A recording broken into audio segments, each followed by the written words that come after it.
Very good evening, Jai Shri Krishna Guru. Thank you for joining Sai Satcharita Parayan. Om Shri Gurubhyo Namaha, Om Shri Ganeshaya Namaha, Om Shri Saraswataya Namaha, Om Shri Guru Dattatreya Namaha, Om Shri Mahalakshmi Namaha, Guru Brahma, Guru Vishnu, Guru Devo Maheshwara, Guru Sakshat Parabrahma, Tasmai Shri Guruve Namaha.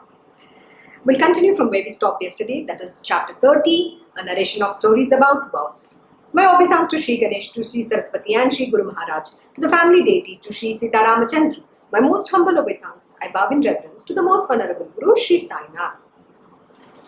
We stopped yesterday at verse 93. We will be beginning with a new story today. So let's continue. A short story in this context. I shall now narrate to the listeners. They will be greatly pleased and enthused to hear more.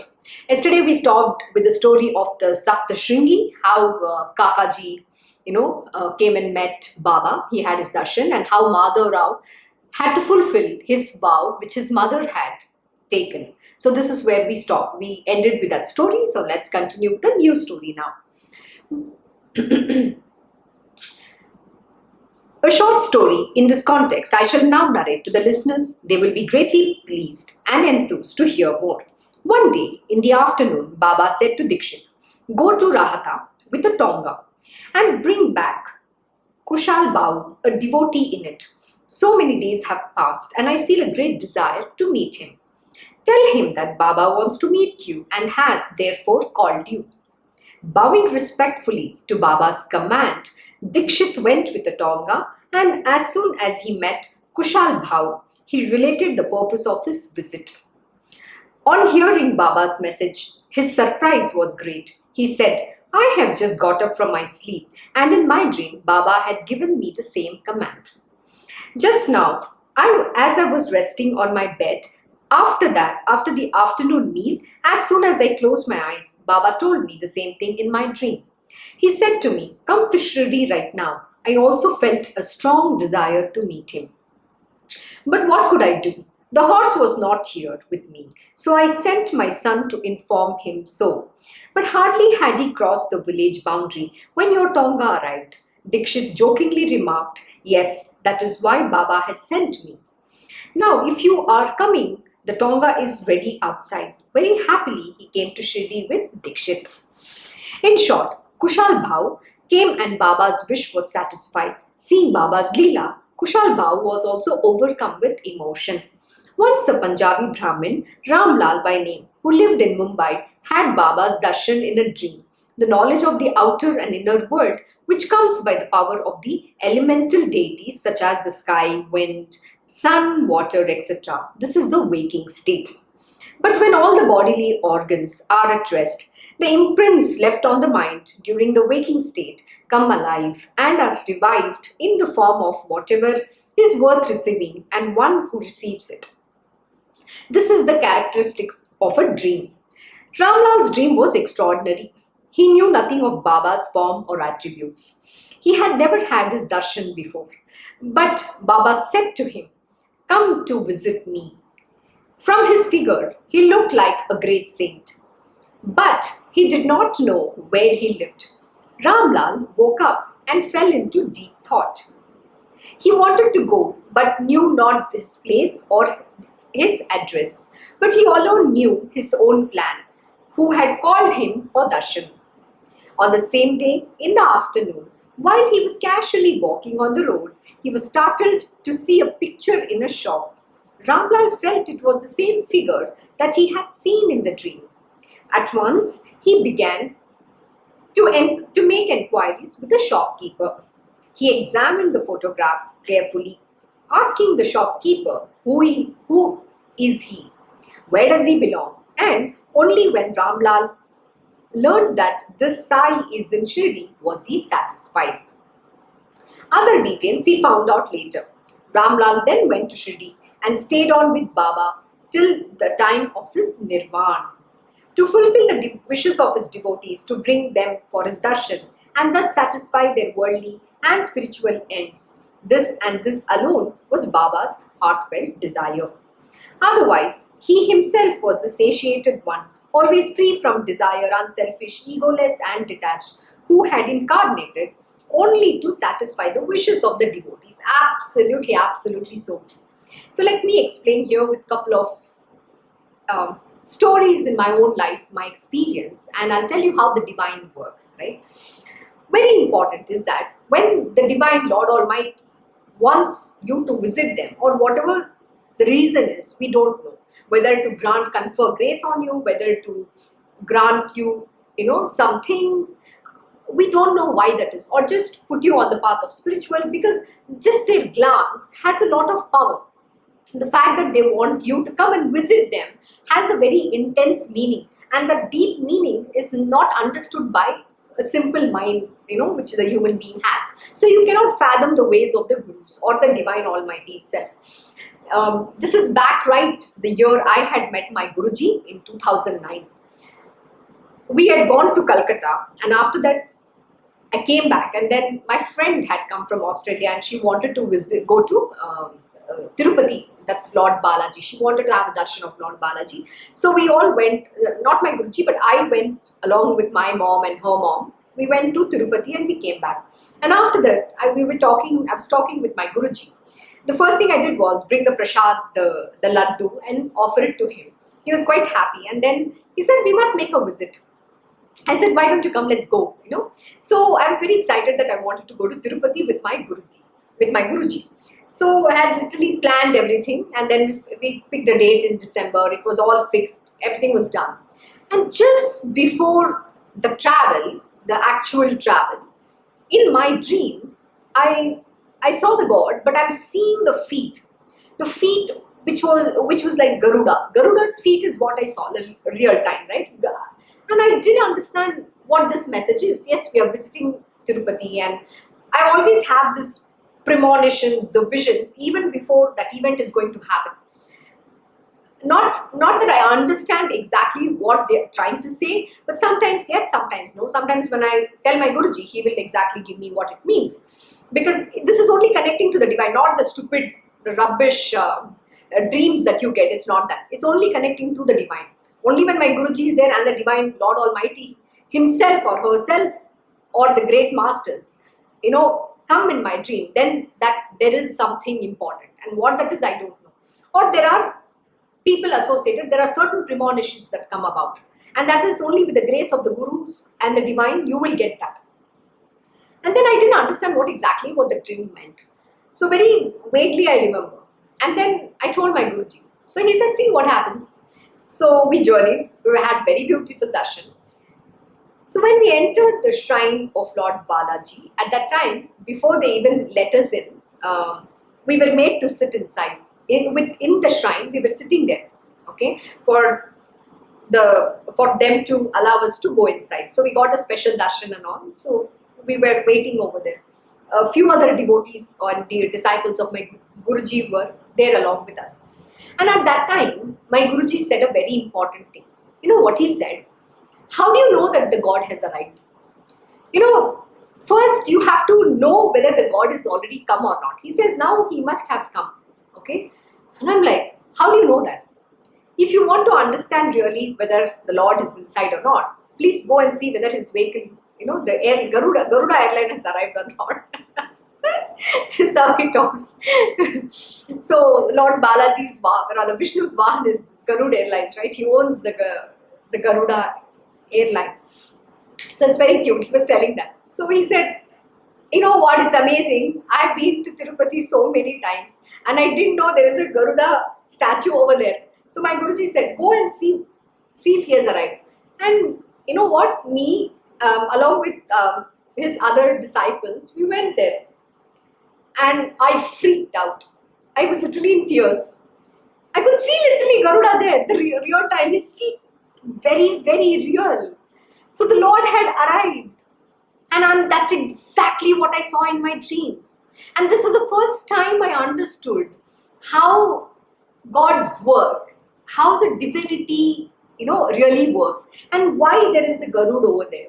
So it was very beautiful. Like my Guruji will tease, he'll say in a joking manner, oh, that is his BMW. So it's so cute. And then I saw, we just baffled.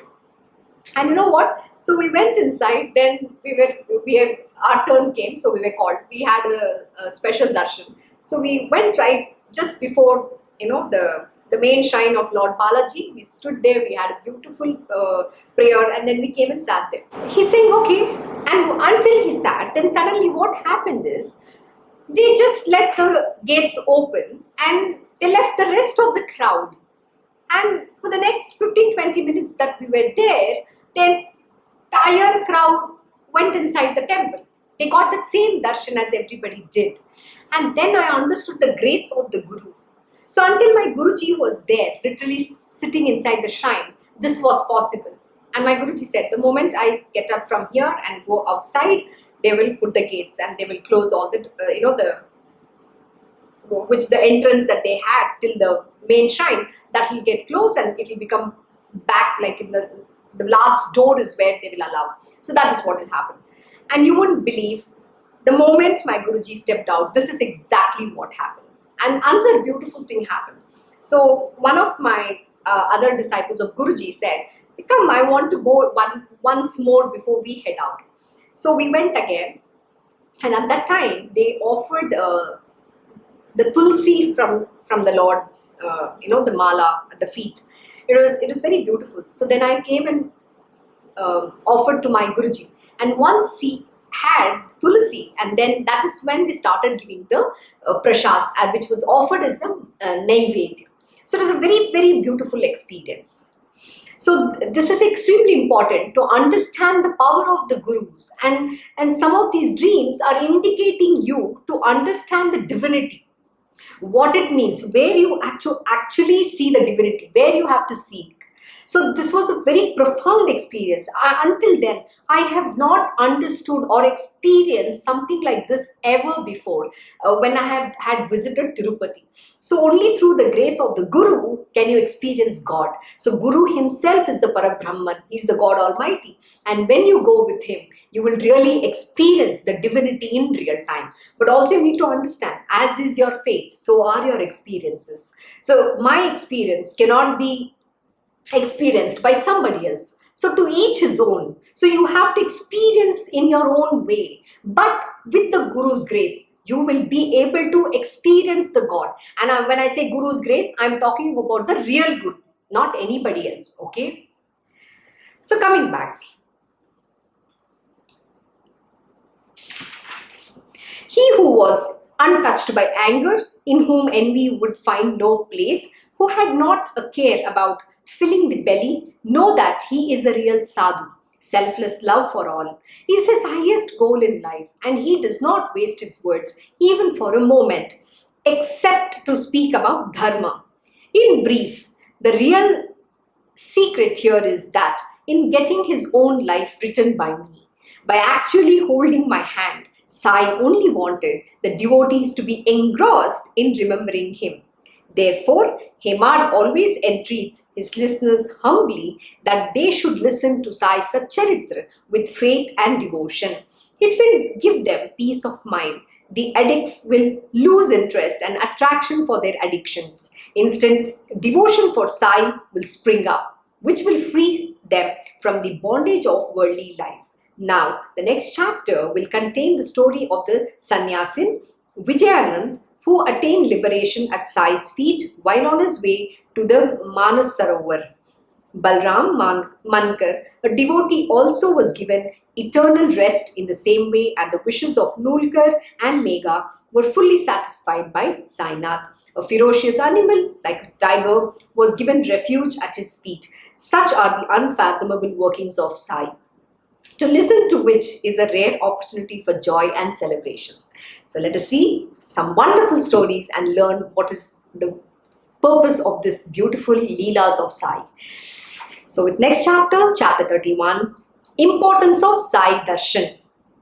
In the last chapter, I narrated the story of a devotee, Saptashungi, and also how Sai got Madhav Rav's vow fulfilled, how he gave darshan to Kushal Sheth and Ramlal in a dream, and how he kept Ramlal with him till his own Nirvan. But this present story is even more unique.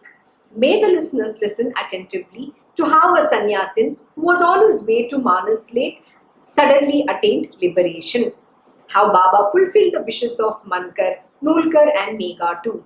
But these were all men, while Baba gave refuge at his feet to even a most ferocious tiger. Wow, that's going to be very exciting. The stories are rather long, which will add to the bulk of the book. So I shall briefly narrate only their essence, which will benefit the listeners. As is their thought at the time of death, so is the next birth that comes to the creatures. Out of fear, insects become bees, and out of his love for the young one of the deer, Jada Bharat was born a deer in the next birth. Whatever the form before the mental eye in the moment of death, it is the same form in which the next birth comes. But he who has surrendered humbly at the feet of the God has no rebirth. Okay, this is a very, very important verse. Okay, I'm going to narrate my own experience in this case and how Lord Shri Krishna, which is who has mentioned the similar teaching, a verse in Bhagavad Gita, gave me an understanding why it is always important to chant the name of the Lord alone. Because your mind is constantly thinking of all other stuff. Why it is important to train your mind only to think about the Lord and take the name of the Lord, so that when at the moment the death strikes you, see, death can strike anyone at any moment, because we do not know when the ordained moment is, right? The Lord alone knows. But you need to always be taking the name of the Lord, because and whenever death strikes, at that moment you will attain the divine, because your mind is constantly thinking of the Lord alone. It's not thinking of anything else. So I'll give you a very beautiful experience how Lord Shri Krishna himself gave me this understanding of this lesson. I was in Singapore, and this was during the time when I was extremely sick. And that day I was so terribly sick. I was having vomiting, I had loose motions, I had not eaten a morsel of food. And that day, my Guruji said, do Mount. And he went on a pilgrimage in India along with his other disciples. So they were all traveling to Gangapur, Tuljapur, I think Pandarpur, and few other beautiful Kolhapur, Mahalakshmi, and all those beautiful temples. So they were on a pilgrimage. And that was a Saturday. I remember it so distinctly well. In that moment, and I was on Mount Rat. I'm not talking to anybody. I locked myself in my room. I was chanting the name, the Guru Mantra, which my Guruji had imparted. So I was chanting that name, very religiously. And I'm not able to bear what's happening inside me. One is I'm not able to talk. Second thing is I was exhausted with the tiredness because of my vomit and loose motions, and I was running temperature. I couldn't eat any food, and in that condition, I was just lying down, and I constantly taking the name of the Lord. I was chanting, intently, very intensely. And in that course of time, there was a very beautiful lesson Lord Shri Krishna himself taught me. What happens, that experience, see, I really don't know how to describe this, but I'll try to explain as much as I can. In that state that I was in, the verse from Bhagavad Gita was read to me. He read those verse, that particular verse, which says how your mind has to only focus on the divine. If not, at the last moment when the death arrives, whatever the last thought will be in your mind, that is the next form you will be going to attain. So this was the experience, and how that happens is what I experienced. I honestly cannot narrate beyond this, because this is exactly what happened. And then I realized, oh my God, this is why my Guruji keeps telling you have to train your mind to only chant the name of the Lord and always be lost in the divine alone. You should not have any other thoughts, because even one thought, then that is exactly what happens to you. That last thought of yours, then you will don that particular body. And then you can never attain the divine Almighty Lord at all. That is exactly what Baba is saying here. Why it is so important. As is their thought at the time of the death, so is the next birth that comes to the creatures. It could be anybody.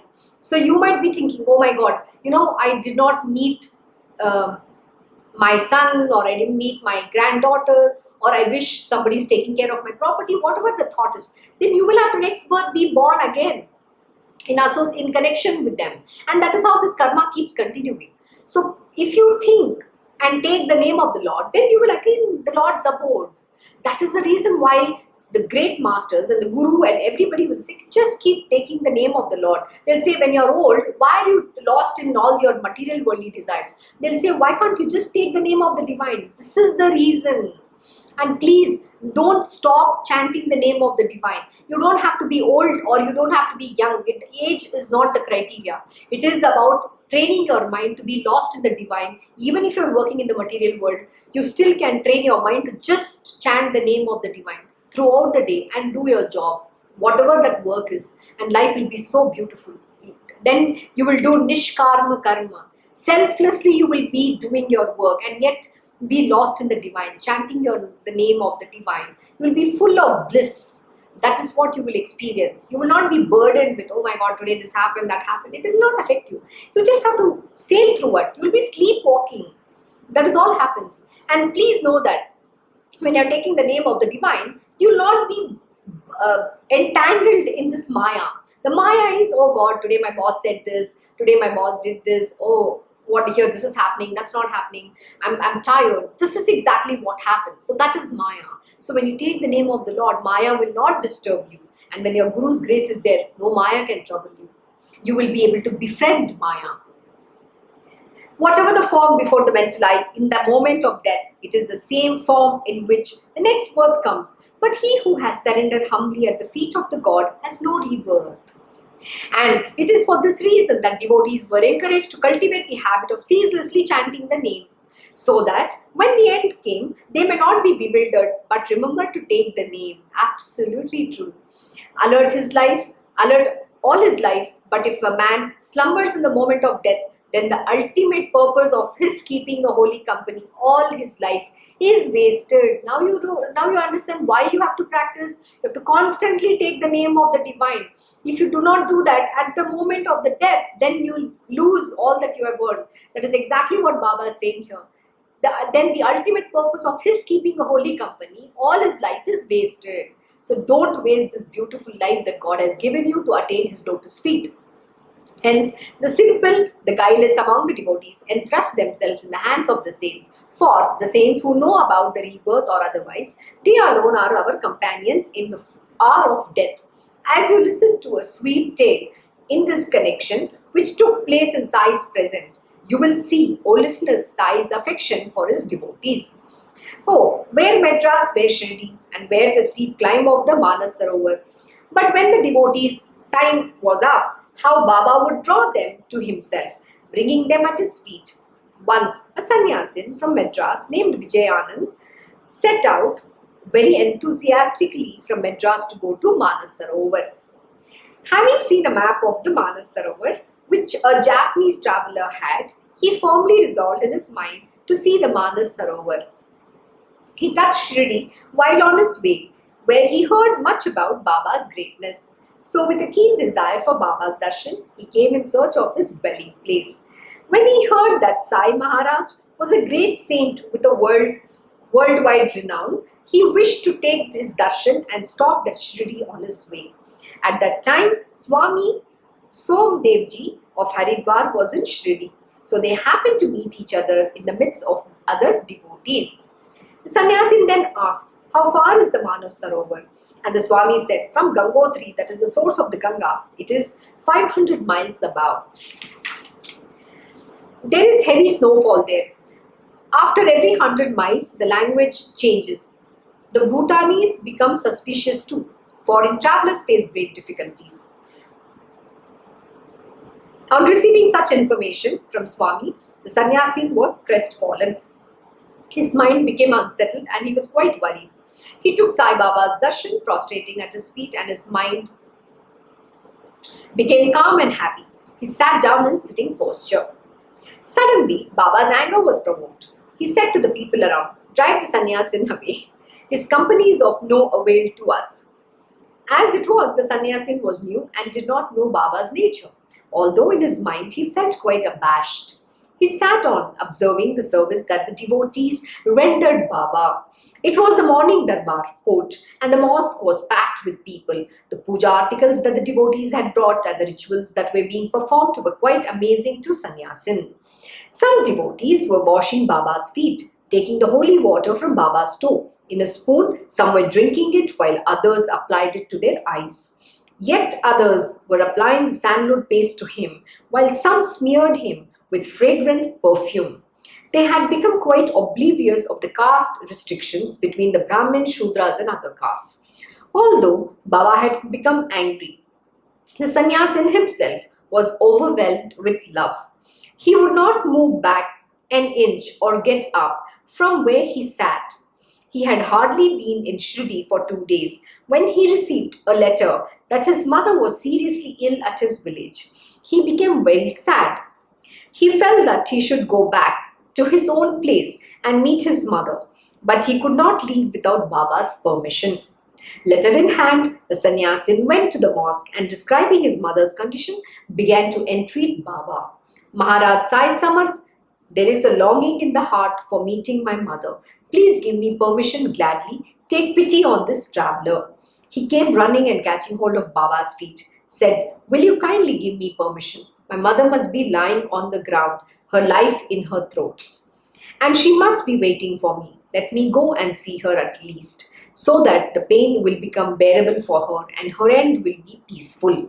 Sai Samarth knew intuitively that the sannyasin's own life itself was coming to an end. So listen attentively to what Baba then said to him. If there was so much attachment to the mother, then why did you accept these robes? Such attachment does not become this attire. You have brought disgrace to the saffron robes. Go sit in peace. Do not be sad. Let a few days pass and then we shall decide what to do. Have patience and courage. In the Vada, there were many thieves. Fasten the doors and be alert, for they will rob you of your all and attack you fiercely. Prosperity is never permanent. And as for this body, it is forever transient. Knowing that death is always near, conduct yourself according to Dharma. See, Baba's ways of doing things is so unfathomable, okay? It's very unique. These great masters will never tell, even though they know what's going to befall you or what is going to come about. But indirectly, they will give you a hint and they'll say, here he's very beautifully hinting to him. Say, example, he's saying, in the Vada there are many thieves. Fasten the doors and be alert, for they will rob you of your all and attack you fiercely. Prosperity is never permanent, and as for this body, it is forever transient. Knowing that death is always near, conduct according to Dharma. So Baba has already said it very, very indirectly, in a very subtle manner. See, the masters, the great gurus talk in a very subtle manner. You need to listen to them. Every word that they say is beautiful and profound. See what happens, the mind is a monkey. The mind will take it very casually. Oh, Guruji, he was just joking. Even me, I fall for my Guruji's ways. I'll tell him, okay, for nth time, I fell for what you said. His way of saying is so unique. The way he says, you'll not even be able to understand the subtlety. It's so subtle. So you have to listen very intently when the gurus talk to you. It is so important. See, the problem is our mind. Mind is a monkey. It is never going to listen, and it will only take what it likes and what is palatable to it. And also, very funnily, it has its own way of interpretation of what the masters say. See, that is why you need to understand. The Guru is the doorway to God, number one. Number two is, none of these scriptures can ever be explained without the grace of the Guru. And only the Guru can give the essence of this knowledge, what exactly those words mean. That is why all the scriptures are called codices. They're all in code word, because you cannot decipher it. You cannot even understand what that meaning is. And I'll give a very beautiful example. In Bhagavad Gita, Lord Shri Krishna has talked beautifully about who is a person who is a sattvic, rajasic and tamasic. But if you look at in the real definition, if you go and take any Bhagavad Gita which has some explanations, the meaning will become completely different. But what my Guruji explains is so unique. And then you'll wonder, oh my God, is this what it means? And that is why it is secret. See, you can, the word Krishna, Krishna means secretive. You can never know him. So the knowledge itself is secret of who God is. So how can any normal human being decipher this knowledge? You cannot. So only the great masters can give you this exposition. The words are of their wisdom alone. So nobody else can teach you who a God is except the God Almighty. So that is why the divine manifests in the form of a guru to teach and impart that knowledge who is God and why you need to have God realization and what is the sole purpose of this human body. So all these teachings can only be imparted by the Guru, the real master. That is why we say Guru Sakshat Parabrahma. There is no other way to understanding God. So only a God can teach you who God is. So don't go to anybody. Don't do this yoga, bhoga like my Guruji teaches. Even today he was telling a very beautiful lesson as part of, he was explaining in Das Bodh, which in Samarth Ramdas has very nicely said. Don't go behind all these great teachers in this world who teach you yoga. What does yoga mean? Yoga means union with the divine. Yoga doesn't mean concoction of the body. But you know what? My Guruji said a very important secret you need to understand here. He said that all these people who you see, they're all demigods. And the demigods do not get liberation. So only a human birth can get you liberation. So the demigods also put all obstructions and obstacles on the path so that you do not go ahead. So they will, in the material world, all these human beings, they are the demigods. They appear as human beings. So they take this form and they do all these, they conduct this, courses. Oh, you have to do Hatha Yoga, you have to do Kriya Yoga, you have to do so many different yogas, right? They'll say some dynamic yoga. I don't know what all different kinds of yoga exist, which is basically to do with concoction of your body. But that is not going to lead you to the divine. So that is going to make you stray, go astray, go off the path.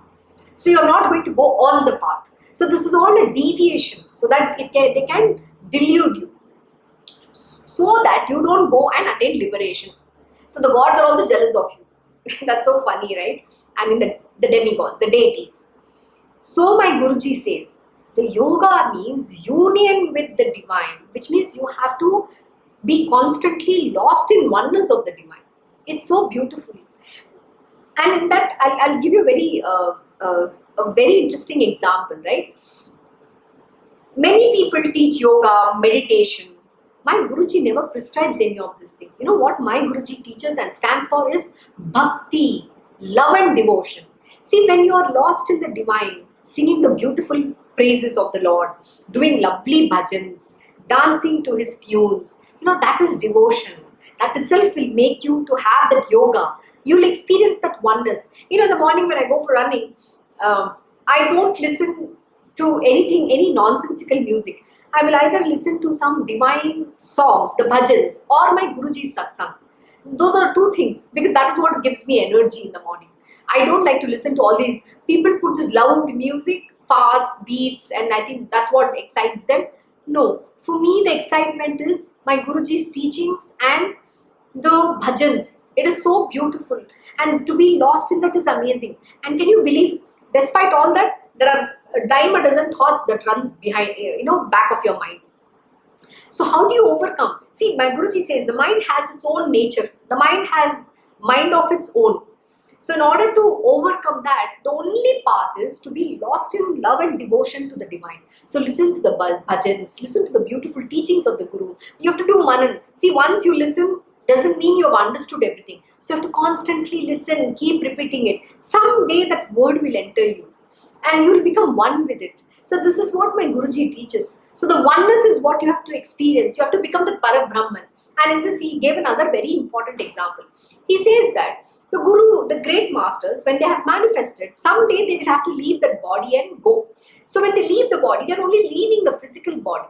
They are not leaving you at all, because they are the Parabrahman. You can find them in this book, in this table, even in the sari, in everything, right? Everything around is Parabrahman, the animate and inanimate. Everything is them, the God Almighty itself. So you have to become one with the Parabrahman, realizing that you are not this body, mind, senses, nothing, nothing, nothing. And then when you experience that oneness, you will find the divine in everything. That is why Lord Shri Krishna has said, you have to be able to see God in everything. You see me in everything. First, you have to realize me. That's Lord Shri Krishna within yourself. And then you'll see the entire creation in me. Then you will be able to see God in everything. That is the most important state to attain. Like my Guruji next year is going to go on travels. He's not going to be here around. He wants to now go out and, have whatever that journey he wants to do, he's going to do. So of course, we physically will miss him. But has he left this place? No, he's not. When I see anything around, I can only see my Guruji. Many a time suddenly I'll be lost doing my work, and suddenly I feel his presence, that he's standing right next to me. And when I turn and see, he's not there. But yes, that is the power of your devotion. So you have to establish this oneness with your master. Your master is always with you. Like I told you, when I was in that sick state, absolutely terribly sick, in that high temperature, I was sitting and taking the name of my Guruji. He was right beside me. I could experience him in his astral form. He was caressing me. He was touching my feet, touching my forehead and saying, everything will be all right. You will be fine. Don't worry. I am next to you. I am with you. I am taking care of you. That is yoga. That is the union with the divine. That is the oneness you will experience. He is never away from you. With what intensity do you worship him? With what intensity do you have that oneness with him? That is what it matters. Just this evening, I have to tell you, we were doing today's Guruvar. Happy Guruvar to you all. It's my favorite day of the week, because we do today beautiful puja. Every day is done, but Thursdays are always very special. It's been a couple of days that we didn't do the bhajans. So today we sat and did all the bhajans. And before the prayer, sitting, and my Guruji was also sitting with us. It was so beautiful. The childish behavior, and he was just clapping. And the way he did it very funnily. So none of these things can you ever forget. Even my Guruji is not there physically. All these things will make me cry. Just the thought, that he's going it's very, very, he'll be gone is very disturbing. But it's the love. It's not about the physical form, but he's always there. There's so much childlike, the cuteness pours in him. I could just literally see the Lord Shri Krishna, the child form of his, making so much masti, How sweet is that? So this is what you have to see. And you know what the cuteness is? I'll come back to the story some other day. But there's a very beautiful picture of Lord Shri Krishna, the child form, where he's putting one leg on, he has his right leg on top of his left leg, and he's sitting with a laddu. It's a laddu Gopal. So I wouldn't call laddu Gopal, but yeah, he's very cute Krishna. So every time I see this image, I only can see my Guruji's cuteness there. They're exactly the same, so chubby and cute. But I'll tell you how this Lord Shri Krishna came to me. It was in the most beautiful manner. But let me continue with this story here, and then I'll come back to that story later.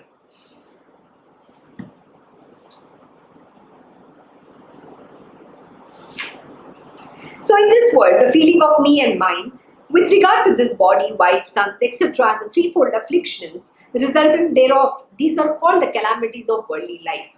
The second calamity is otherworldly. The other world or heaven, of which people are desirous after death, even that is an obstacle to attainment of moksha or liberation, and tends always to bring about a fall back to earth. See, this is again a very interesting thing. People aspire, no, I should attain heaven. What they don't understand, there are too many heavens and hells. Okay, when you're asking for a heaven, you're not asking for liberation. You're telling that I want to enjoy the heaven, and then after my merit is over, then again I'm going to be kicked back on the material world. Again I have to be born. So this is what happens to the human being, the normal human being. So whatever the good karma that you have earned, so you'll get to enjoy that much of credit. And once that good credit is over, then you'll be thrown out. So you should not aspire for that. Don't even ask. And this is what Lord Shri Krishna has very beautifully explained in Bhagavad Gita. He says, you're not going to be bothered about this or the future worlds. What is going to come, what is not going to, what you're going to attain. Don't even ask for liberation. See, even that is a desire, my Guruji says. Don't even desire that.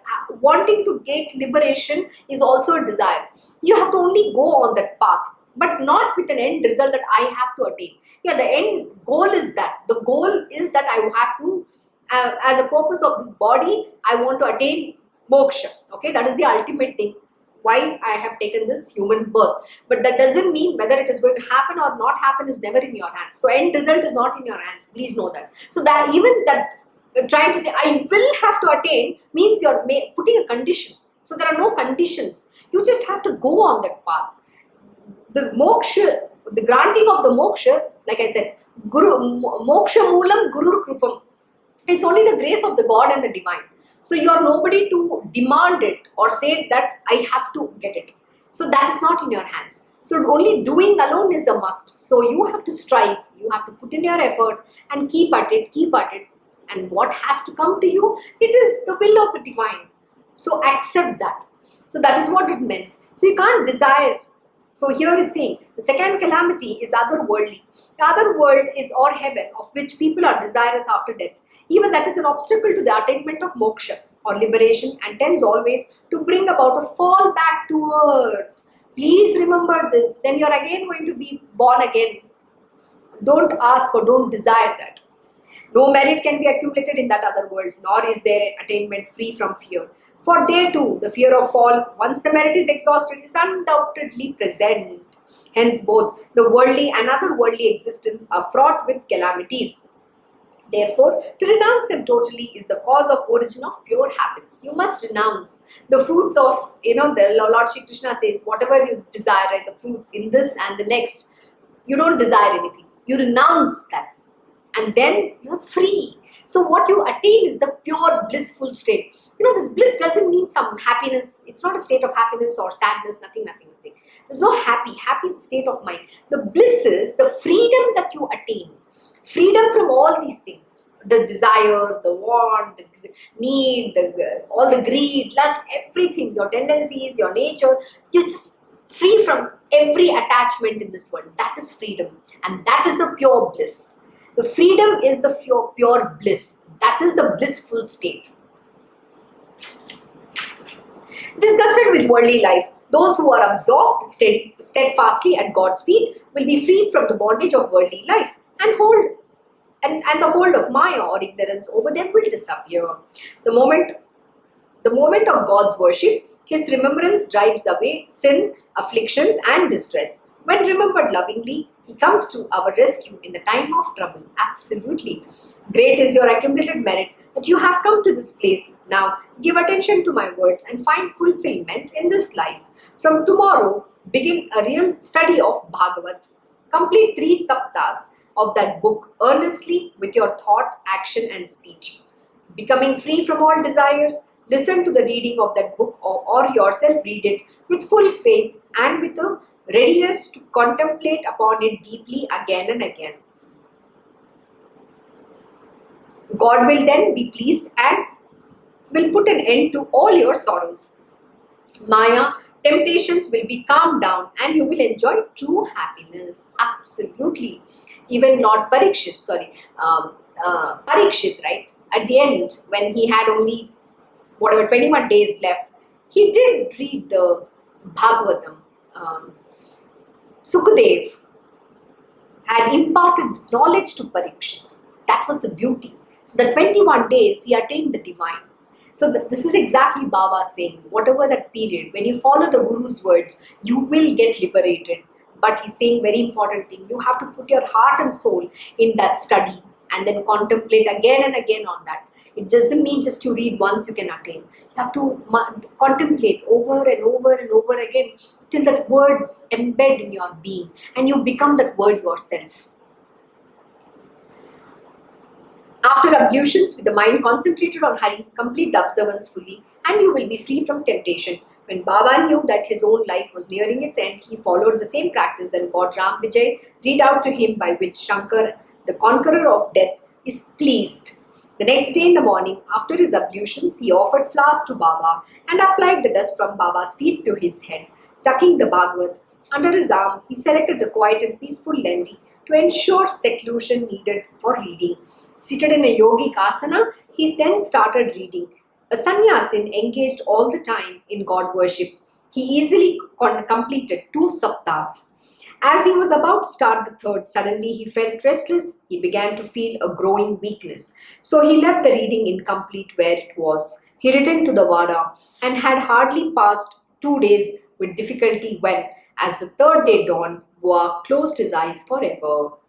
With his head on Fakir Baba's lap, the sannyasin died in peace, freed from the body and all earthly desires. You know how beautiful it is to leave your body in the lap of the Divine Master. Oh my God, this is a boon. Not everybody is blessed like this. This man must have been, he must have some very, very good merits in his life, that he was able to, leave his body at the feet of the Divine. That's the most beautiful thing that you can ever ask. I always seek, I tell my Guruji, the one thing that I really want is that I should die at the lotus feet of Lord Shri Krishna. That's exactly what I want. It's not in our hands, but that's all you can aspire to do. You don't want to, die in somebody else's hand, but it is the Divine's hand. How beautiful that is. To just leave your body at his feet when you're just serving the Divine Master. That's the greatest thing that you can ever do in life. So coming back.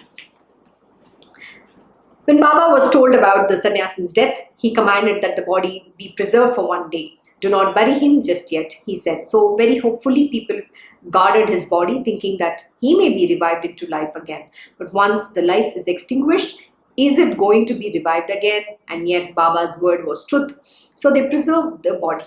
And in effect, it did come useful. The unclaimed body was taken care of and the suspicions of the police were allayed. Once dead, what life can there be in the body? And did Baba not know how to restore the dead or to life?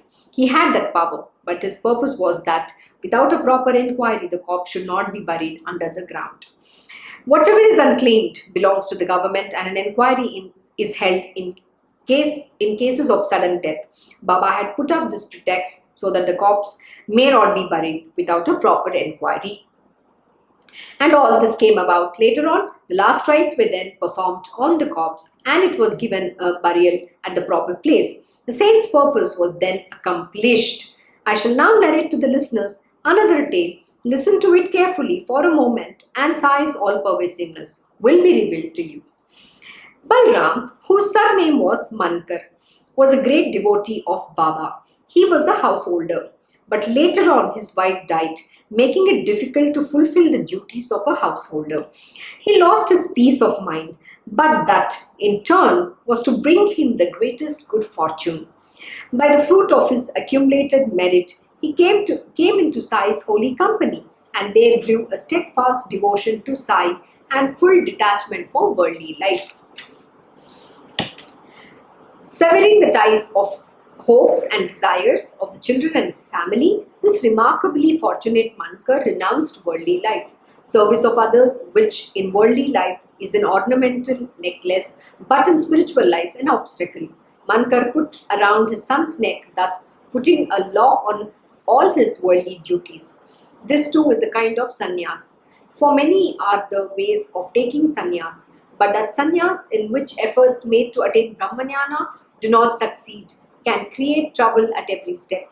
But on seeing Mankar's single-minded devotion, Sai, whose kindness incarnate, bestowed favor upon him and made him steadfast in his renunciation. The innumerable influences of past births that had enveloped him would not allow Mankar's wavering mind to steady. Tumultuous waves of heartfelt desires made it difficult for him to be firm in his renunciation. So, to prove it with direct experience that his place is not in Shirdi alone, but he transcends time and space, Sai commanded Mankar, enough of Shirdi now. Take these 12 rupees for the travelling expenses and go to Machindregarh, a fort near Satara, for penance. Stay there with a firm resolve to attain happiness. On hearing Sai's words, he respectfully obeyed his command, prostrating at his feet in obeisance. Balram then said to Sai with great humility, "What will I do there, where I cannot even have your darshan? Here I can take your darshan daily. I can drink the holy water washed off your feet. I can meditate on you effortlessly day and night. But there it will be me and me only, a petty, lowly creature. Therefore, Baba, I am not able to understand what I can gain without you there. Why do you send me to that place? But a devotee should not entertain even the slightest doubt about his Guru's words, thought Mankar the very next moment, and his mind was cleared of all doubts. Um, it's a very, very important thing, right? Here saying, but a devotee should not entertain even slightest doubt about his Guru's words. This is absolutely true. I was doing the Guru Granth Sahib Ji, okay, and in that there is a very beautiful verse. I've actually written it down. It says, the only way of knowing God is by obeying the preordained command of the Almighty and the Guru's command. That is exactly how you will be able to attain this steadfastness of your mind. Not otherwise. If you do not obey the words of the Guru, the command of your Guru, then you will definitely fail. There is no way you can evolve on your path of spiritual or even in your material world. So never go against the instructions of your Gurudev. Always follow it to the T. Be absolutely disciplined. And every word from your Guru's mouth is your command. And just follow that. Do not use your mind. The moment you use your mind, then please know that your fall is sure. So Andy said, forgive me, Baba. My thoughts were born of a petty, mean mind. I am ashamed of my doubts. Such doubting does not become me. So true. I am but your obedient servant, engaged in chanting your name all the time. I shall happily stay, even on that guard, only on your strength. There too, I shall meditate on you, remember your compassionate face, and will contemplate on you and you alone. This will be my constant penance. I have surrendered to you single-mindedly, and when once I have left the decision of my coming and going in your hands, why should I entertain such a doubt in my mind? The power of your command will give me peace of mind, even there. When so mighty is your power, why should I worry needlessly? Sai Samarth is the eternal Brahman, and his words are the everlasting truth. He who tries and reposes trust in them will experience their truth fully. Baba then said to him, listen to my words with an alert mind. Do not be riddled with doubts. Go to Machindragarh quickly. Meditate 3 times every day. After some time has elapsed, you will experience bliss. On getting such an assurance, Mankar was silenced. What can I, a poor creature, say? He was ready to go to the guard.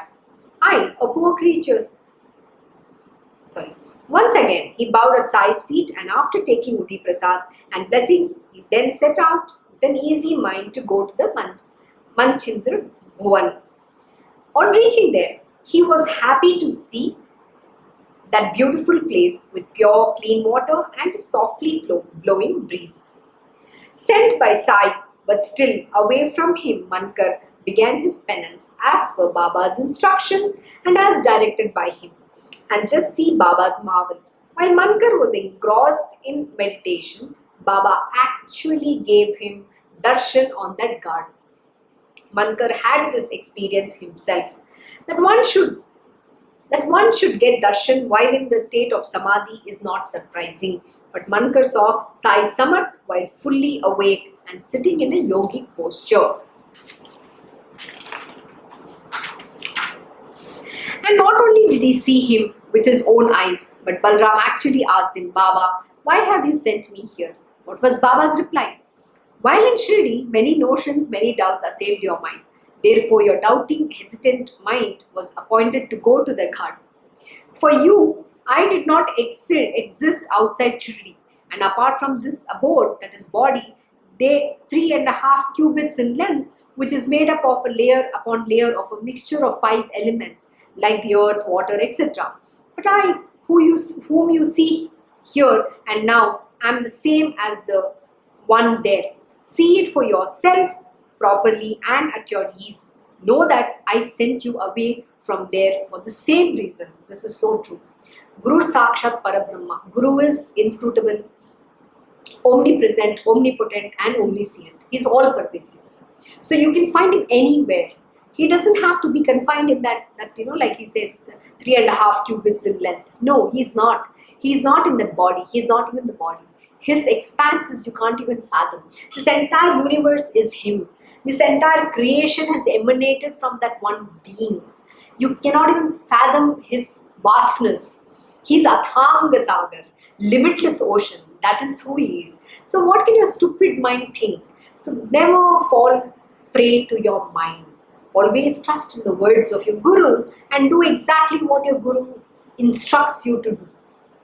So coming back, instructs you to Guru. I'll tell you a very interesting thing, right? The instruction also, you have to be able to understand exactly what your Guruji is saying, not what your mind is interpreting. Your mind's interpretation is always wrong. Please remember this, okay?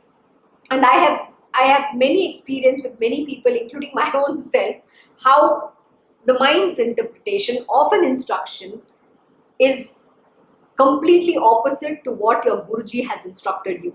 So please make sure and remember to clarify that instructions a few times until you get that understanding and your mind has understood it very, very clearly. Otherwise, you're in trouble because you're bound to fail. A very simple example. My Guruji will say, "Tak matlaga bhat." You need to be able to, what that means, it's a saying in Marathi, very cutely he'll say. If I say one word, you should be able to say the next few things. You should be able to immediately interpret and understand. That is what my Guruji says. I'll give you a very simple example. One of his disciples was here, and there were few students who were visiting him, and every time when somebody visits Krishna Ashram, it is our it's our paddhati, it's our teachings and our culture we follow. Guruji will always, if they bring whatever they bring or they don't bring, it's not the point. Whatever is there, we'll always give some offerings to them as a prasad. So he'll say, give something, and before they leave, we'll give something, whatever is there in the ashram, we will give, whether it could be a fruit, it could be anything, right? So once he was instructing and he just said, give apples. So one of his disciples literally went in to call the apples and offered to them. When my Guruji says give apples, it doesn't mean apples. What he's saying here is give fruits, give some offering. So you have to then see what are the right things and then offer it to them. So to understand him, you need to first be trained under him. It is not so easy. See, his ways are unique. The instructions has to be followed to the T. So that is why when the Guruji says something, it doesn't mean they're exactly saying that. You need to be able to understand, and that comes with practice and staying with the Guruji and understanding the ways, following that for a long time. Then you will be able to catch what exactly he's saying, not otherwise, because then your mind's interpretation is wrong. Give apples doesn't mean just give apples. Give apples means give the fruits. That is what it means. So the interpretation has to be right. So that is why everybody cannot serve the master. So you have to, only those who understand the Guruji's language and will learn further and go deeper can, serve him. It is not in everybody's capacity to live with the Guruji and serve.